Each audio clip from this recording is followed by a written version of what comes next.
उसने जब इस संसार में अपना पहला नन्हा सा कदम रखा तो दादी ने उसकी झील सी गहरी और मछली जैसी बड़ी सुंदर आंखें देखकर बड़े प्यार से उसका नाम मीनाक्षी रखा, अर्थात मछली मछली जैसी आंखों वाली।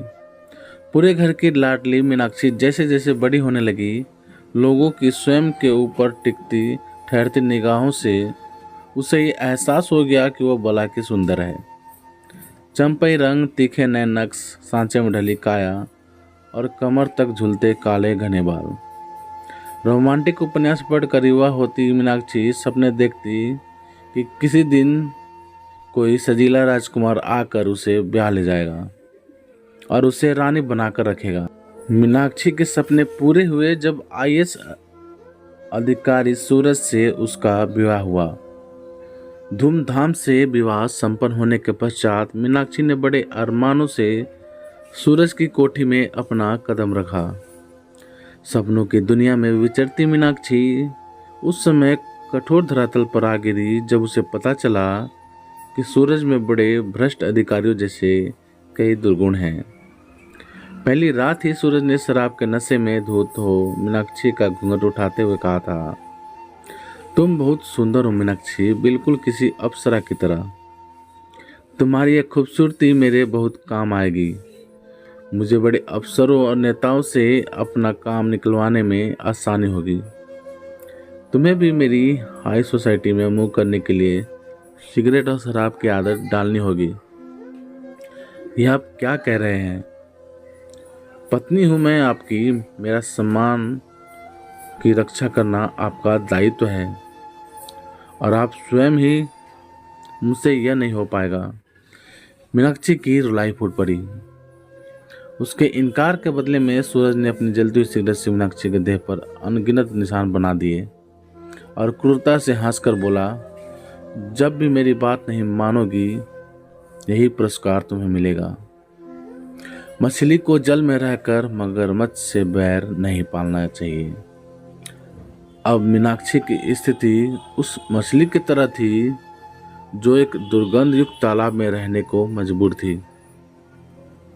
वह अपनी परेशानियां, अपनी पीड़ा अपने माता पिता से भी नहीं कह सकती थी, क्योंकि वह यह जानती थी कि उसके हृदय रोगी पिता यह आघात नहीं सहन कर पाएंगे।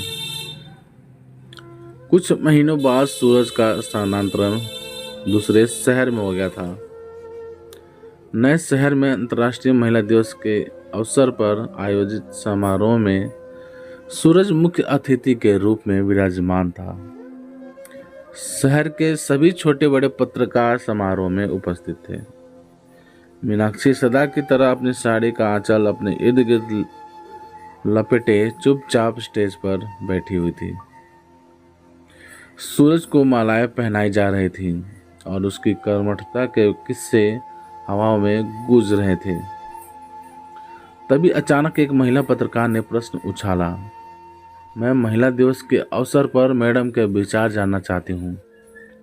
सूरज कुछ बोल पाता या मीनाक्षी को रोक पाता, उससे पहले ही मीनाक्षी ने माइक हाथ में लेकर बोलना आरंभ किया। आप देख रहे हैं कि मैंने साड़ी का आंचल अपने चारों ओर लपेट रखा है। ऐसा करना शालीनता की निशानी नहीं, मेरी मजबूरी है। मेरा भी मन करता है कि मेरा आंचल खुली हवा में लहराए, परंतु मैं ऐसा नहीं कर सकती, क्योंकि ऐसा करने से आपको मेरे शरीर पर पड़े वे अनगिनत घाव और निशान दिख जाएंगे जो मेरे कलेक्टर पति की देन है। पर आज अंतर्राष्ट्रीय महिला दिवस के अवसर पर मैं स्वयं से यह वादा करती हूँ कि अब अपने अस्तित्व और अपनी गरिमा से समझौता नहीं करूँगी। अब मेरा भी आंचल हवा से बातें करेगा। कहकर उसने अपनी मुट्ठी में कसकर जकड़ा आंचल का दूसरा सिरा छोड़ दिया।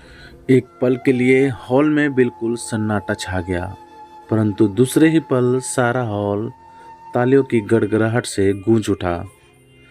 आज मीनाक्षी ने वह दुर्गंध युक्त तालाब सदा के लिए छोड़ दिया है और एक जानी मानी पत्रकार के रूप में ताजे मीठे दरिया की मछली की तरह आज़ाद तैर रही है।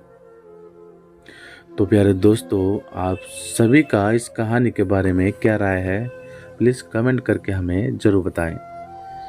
यदि कहानी आप सभी को पसंद आई हो तो लाइक करें, शेयर करें और चैनल पर नए हों तो प्लीज़ चैनल को सब्सक्राइब भी ज़रूर करें। चलिए दोस्तों, मिलते हैं आप सभी से एक और नई कहानी के साथ। तब तक ले जय हिंद, वंदे मातरम।